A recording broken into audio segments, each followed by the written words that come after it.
Hey guys, it's Carrie and I am back with another chat video. I've got 2 in a row for you guys. I have had a great week and I've actually got Coco and Chanel in my lap right now. I decided to show them first because I'm gonna show you something else and I'll need to put them down because it's a pretty big item. Coco was like, "Mom, I don't like this morning. Whatever you're doing, Mom, I don't like it." And here is Chanel. They are doing really well. Let's see. Do I have any Chanel and Coco stories? I will tell you a story that includes them in this video. And they have their biannual vet appointment coming up where they're going to have their teeth cleaned. So anyway, here they are, both of my little girls. They are doing really good. So I'm going to go ahead and put them down. They may not be happy because I just picked them up. Give me a second. They can go get in their bed and go snoozing. So how have you guys been doing? Let's see. Today, well, I'm filming this on Sunday, but tomorrow is Veterans Day, and I wanted to say thank you to all of the veterans who have served. Your service is so greatly appreciated, and I'm so thankful and grateful for everything you've done. And also to their families who have sacrificed their loved ones as well for their service. So thank you so much. I really appreciate that. Let's see. The story that includes Coco and Chanel, it's not really kind of geared towards them, but they're included. So let me see. This week I had asked my dad where a certain little park was around Middle Tennessee. It's not Nashville, but it's very close. It's called Narrows of the Harpeth.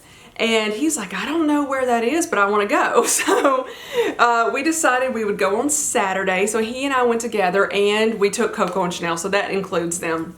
And the Harpeth River is, parts of it are in Nashville, parts of it are west.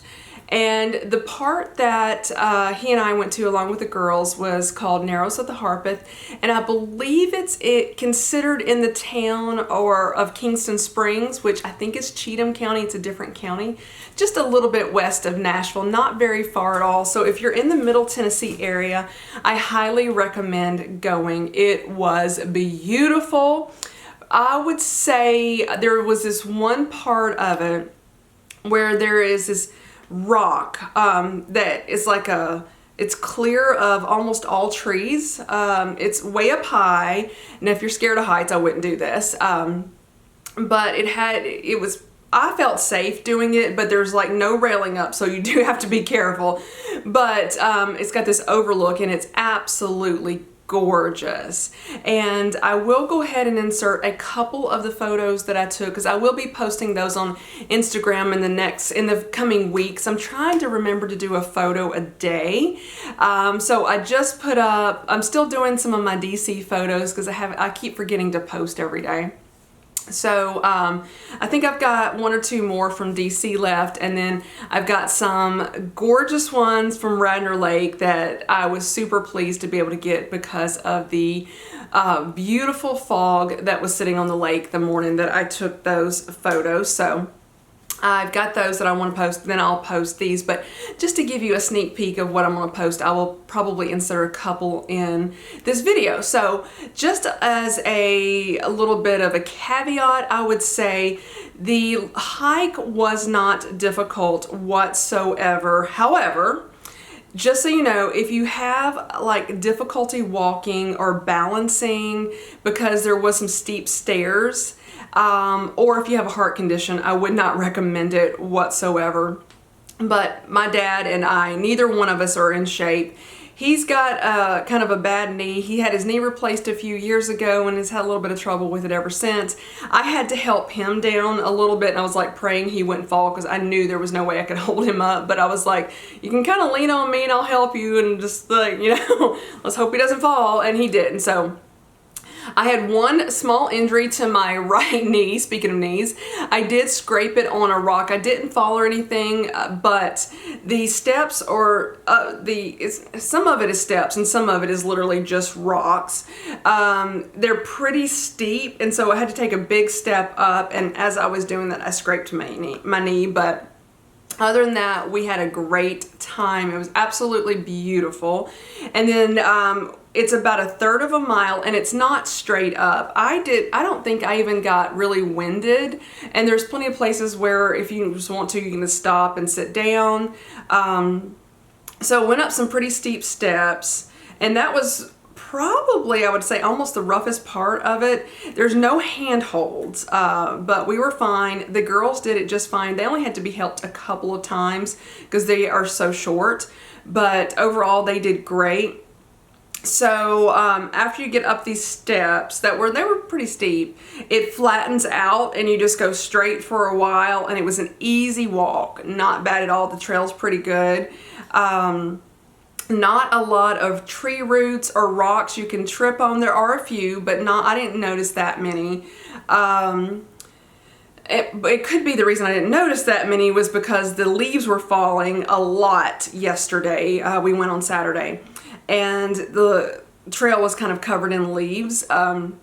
There was a lot of frost, so a little bit of ice was still on some of the rocks, and so could have been a little bit slippery, but he and I were fine. So did that, and it's about a third of a mile, but it does run into private property, but there was a huge sign that said private property, do not enter, so we didn't go past that at all. But the most beautiful part was just right before that. So it was about a third of a mile. We came back down, and I would say going down was probably a little bit more treacherous than the going up part. And so there was another trail that went down and kind of around from there. And it went to this very small waterfall that was like this tunnel was coming out of the rocks. I'm assuming it was not man-made. It was just natural. And it was just absolutely gorgeous. So I got some photos of that, and the girls had a great time. They did get really tired, but they had a great time. So I would definitely suggest Narrows of the Harpeth if you were interested in hiking, and it's not even that difficult at all. Or you just like nature, you like photography, I definitely recommend it. And speaking of hiking, I got one thing to show you. I got a couple, 3 early Christmas presents for myself. I wore just my pink Nike shoes that basically have almost no tread whatsoever. Just checking my watch because I'm doing this right before I go to church, and I'm making sure I've got enough time to finish. I decided to go to REI and get a pair of, these are not boots, but hiking shoes. And I'm hesitant to do this because, number one, if it's something that I would consider kind of ugly fashion, I don't want to spend my money on it. But I do like to do moderate hiking, pretty easy stuff, and I thought I needed something that was a little bit easier, so I went and picked up some hiking shoes. Yeah, not very attractive, but they do have good grips on the bottom of them, and if I do any moderate hiking, I felt I needed these. These are by the brand Merrell, and they are I think she said waterproof, that as long as you just don't stand in a creek, you should be fine, but you could walk through a creek and keep moving. The lady told me that they're waterproof and you'll be just fine.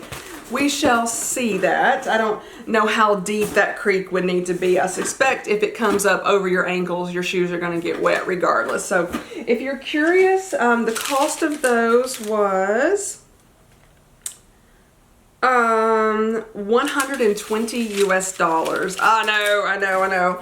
I didn't want to spend my money on ugly hiking shoes, but I felt like I've been doing enough that it was warranted, so I got those.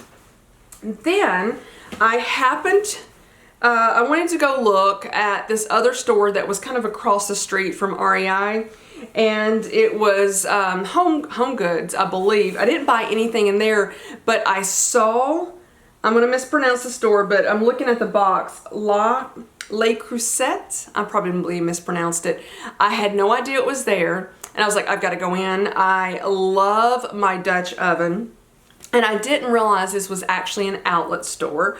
And so I saw something that has been on my radar that I wanted, and I was debating between this one that I'm about to show you and a pink one.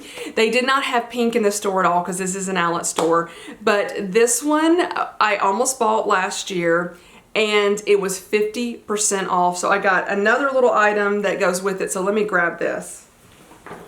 I'll show you the little item first, and it's from the Disney collection.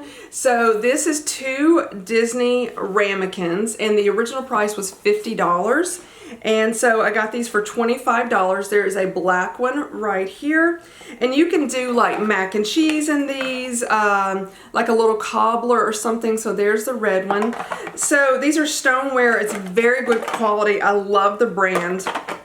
And it was 50% off. So let me show you the Dutch oven. Okay. Here is the box it came in. This is 4.5 quarts. So the one I got last year that I bought myself for Christmas, I believe, was 3.5 quarts. So 1 more quart for this one. I got to show you the lid because it's all packed pretty well. But look at the, I hope it's coming in clear. It's Mickey ears right there. I'm looking at the viewfinder and there's a glare in that, but I'm trying to hold it. Oh, kind of see it a little bit right there. So let me show you the actual Dutch oven itself, and then I'll tell you the price. I hope that you can see that, but it's got Mickey ears all around the side. It needs definitely cleaning out. There's dust or something in there, but I'm extremely pleased about this. Let's see, I believe it was $350 to begin with, and then 50% off. Yep, $350, 50% off is at what, $175? So I thought that was a great deal because last year I was prepared to pay the $350 and I just didn't do it, and I'm so happy I waited on getting that. So these 2 were definitely an early Christmas present to myself, and the hiking shoes, I'm going to consider those an early Christmas present to myself as well. But other than that, I've been fairly decent with spending my money. I haven't talked about budgeting in a while because I thought I'd give you guys a break. As far as saving up for the Chanel handbag, I have not put any money towards that fund, but I will tell you I didn't pull any money out of it to buy this stuff. I just didn't do it. I probably should have, but I just paid for it with my other money. So that's been doing well. I'm going to be honest with you. My Teresa had a 20% off. No, why did I say 20% off? That wasn't right. It was if you spent $1,000, it was $200. If you spent $2,000, you got $500 off on select items. There was this handbag that's been on my radar. It's the Chloe test bag, and it was $1,990. I know that's a lot of money, and I was going to be able to get. Unfortunately, with it being $10 short of the $2,000 mark, they were going to do $200 off. So I kept looking for other things on the site to kind of bump it up to the $2,000 mark so I could get $500 off. Unfortunately, everything that I found was almost $500 that was good for that price. I was looking for cheaper stuff. I decided not to do it. I was like, you know what? No, I am not going to do that. Yes, I want the bag, but it sets me back from my goal of getting the Chanel handbag and other things on my radar. So I justified the Dutch oven because it was something that was already on my wish list that I wanted, and it was 50% off and nowhere near $2,000. So, I did see something coming out recently, and I'm again just checking my watch right quick. I'm gonna have to wrap this up in the next couple of minutes, but I was looking at YouTube, and I saw a lot of people who are more in the tech world and maybe travel world talking about this mini drone that is about to be released. And it is a fraction of the cost of the drone that I had on my radar. And it's the DJI Mavic Mini. And it's $399 with just the drone and a battery, or $499 with the drone, 3 batteries, and then these propeller guards, and I think it has a case and something else. So I decided that I'm probably going to get that one, but I'm going to wait till Black Friday to see if there's any kind of deals I can get. or when the deals start coming out. So I will probably check all the different sites that would sell this. So yes, the drone has definitely been on my bucket list of things to get. This one is basically a beginner level drone, or a drone for beginners. That's why it's got the propeller guards. So I have never flown a drone before, but I watched a lot of videos and a lot of people said, no, it doesn't have the same quality as the Mavic Pro. That's basically almost $2,000, but it is extremely good. And I thought that would be great to find out if I actually like it. It's a fraction of the cost, almost like 25%. Wait, I said 75% less than the cost of one, somewhere around in there. Of the Pro one that I've never flown before, never flown a drone before. So the Pro may have been, a crazy option to buy first. So I thought this was great. Comes out right before, actually, what's today? The 10th. I think it's getting released on the 11th, actually, which is probably when you guys are watching this. So that is my plan for Black Friday. I have been saving Christmas money. But I have bought other things that I didn't use the Christmas money for. So I do have to get better with pulling money from the pot that I designated it from, but I haven't spent too much money on Christmas, so I've been pleased with myself so far. So hopefully I will be able to do another budget talk. Soon. We'll see where it comes. But anyway, hope you're doing great. I will chat with you guys later. Bye-bye, everybody.